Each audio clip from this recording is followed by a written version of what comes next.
LG को KP500 disassembly, screen प्रतिस्थापन और रिपेयर रिमूव अपनी पीठ को cover, battery, SIM, memory card और लेखनी, 4 शिकंजा हटा दिया जाना चाहिए। परिक्रमा, कुछ चारों ओर वापस फोन के बाकी हिस्सों से इसे जारी करने के कवर के शामिल होने के लिए एक क्रेडिट कार्ड की तरह चला रहे हैं। पीछे के कवर के साथ हटाइए, अपने फोन को नीचे की तरह दिखना चाहिए। 5 रिबन कनेक्टर्स परिक्रमा काट दिया जाना करने की जरूरत है। हर एक को एक प्लग और सॉकेट तरह से देता है, बस उन्हें हाल चलाना करने के लिए लीवर 7 रिबन काट दिया आपके रूप में नीचे दिखाया गया सर्किट बोर्ड दूर खींच करने में सक्षम होना चाहिए। एक और कनेक्टर दूसरों के रूप में एक ही तरह से अलग किया जाना चाहिए। अपने फोन को अब नीचे की तरह दिखना चाहिए। 2 परिक्रमा शिकंजा जो जगह में एंटीना पकड़ निकाले। कैमरा तीर द्वारा संकेत डबल पक्षीय टेप के साथ नीचे फंस गया है और एक छोटे से बल के साथ चले आ जाएगा।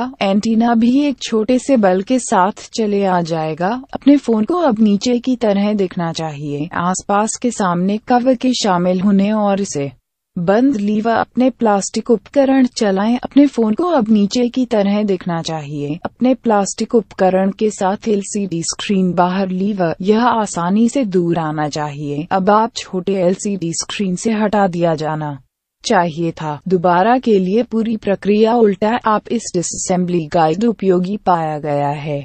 formimobile.co.uk का समर्थन और उपकरणों और भागों आप हमारी साइट से जरूरत आदेश कृपया हम दुनिया भर में शिप करते हैं।